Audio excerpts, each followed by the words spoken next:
So, ayan, nandito na naman tayo sa isang video lesson. Nung nakaraan, di ba, naglabas ako ng lesson natin tungkol sa Module 1, Personal Development, at kung ano yung mga ilalagay nating competencies or learning goals doon sa ating bagong Individual Learning Agreement or yung ating ILA ng New ALS Forms 2020. So, ngayon, pag-usapan naman natin kung ano yung mga ilalagay ninyo doon sa Individual Learning Agreement or yung ILA ninyo para sa Module 2, Interpersonal Communication. Okay, di ba tapos na kayo dyan?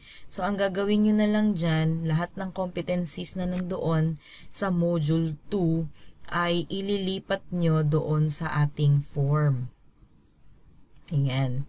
So, di ba sa ating Module 2, meron tayong tatlong sessions. Session 1, Listening and Speaking Effectively. Ito ay nasa Learning Strand 1. Okay? At ito yung mga competencies na ilalagay natin sa ating Individual Learning Agreement. Dito naman sa ating Session 2, Cooperating with Others, na ang learning strand niya ay 5, ito yung ating mga learning goals na ilalagay natin sa ILA. And then yung Session 3 sa Customer Care, nasa Learning Strand 4 yan. Ito yung competency na ilalagay natin doon sa ating Individual Learning Agreement. Okay? Bakit ko po pinagdidiinan yung Learning Strand?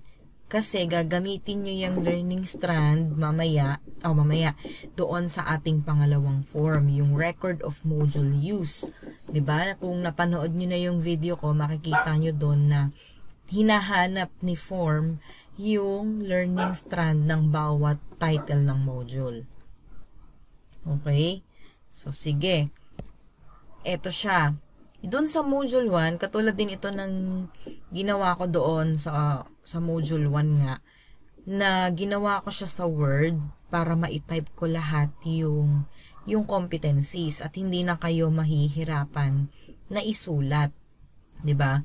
Kung may pang-photocopy kayo or may pang-print kayo, pwede nyo i-download itong Individual Learning Agreement para sa Module 2. Pero kung wala naman, isulat nyo na lang. So, ito yung mga ilalagay ninyo sa Individual Learning Agreement, Module 2. So, ganun ulit naman, ilagay yung name ng learner, name mo, community learning center ninyo, anong level mo, and then yung name ng ALS teacher mo.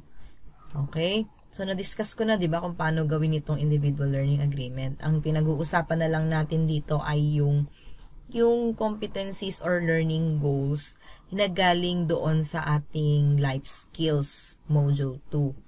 Okay? So, eto na yon. Kinuha ko na siya doon sa mismong competencies. Ano-ano yon? Raise questions and seek clarifications on issues. Tas ito pa. Listen in order to recount accurately specific details. So, yan. Listen and respond through discussion, illustrations, or songs, and etc. Respond to what the speaker says and thus through verbal and non-verbal cues. Show understanding and respect for ideas, feelings of others by responding appropriately. So, etong mga competencies ay galing po sa Module 2 Interpersonal Communication Session 1. Diba? Ang dami. Ibig sabihin, yung Session 1, sa dami ng kanyang competencies, ay sinakop niya yung isang buong form. Okay?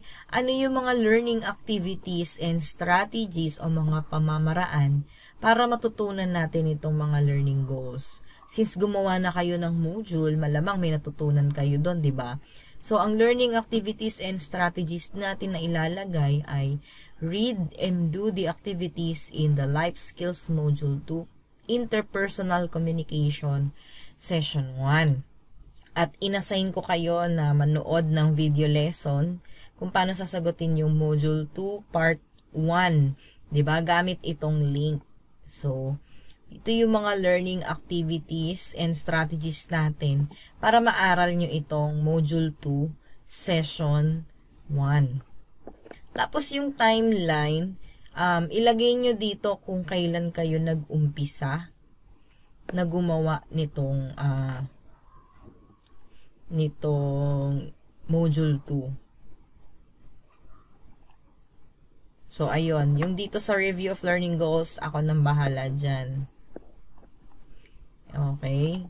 Tapos, lagyan ninyo ng agreement starting date. Kung kailan ka nag-umpisa dito sa session 1, yun din yung ilalagay mong date dito sa agreement starting date. So, kung kaya mong tapusin itong session 1 ng 2 araw, so ilagay mo dito pa yung dates ng pang 2 araw. Diba? Okay, next.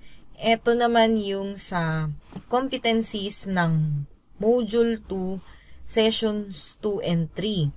Ibig sabihin, konti lang yung competencies na itong 2 sessions. Kaya nagsama na sila sa isang form. Okay? So, ito yon. Use interpersonal and problem-solving skills to influence and guide others toward the goal. And then, leverage strengths of others to accomplish a common goal. Identify what is of value of to the customer. Ayan, ginawa niyo yan sa Module 2, di ba? So, ang ilalagay ninyo ditong learning activities and strategies, ganun din, katulad nung kanina, read and do the activities in the life skills Module 2, interpersonal communication, session 2 and 3. Kasi lahat ng competencies na to ay galing sa sessions 2 at 3. Okay? Tapos, watch the video lesson on YouTube about Module 2 Interpersonal Communication Part 2 at 3. So, ito yung link nung sa YouTube natin. 'Di ba? Dito naman sa ating timeline, isusunod nyo lang siya dito sa nilagay ninyong date dito sa session 1. Basta kailangan ang Module 2 interpersonal communication ay good for 1 week.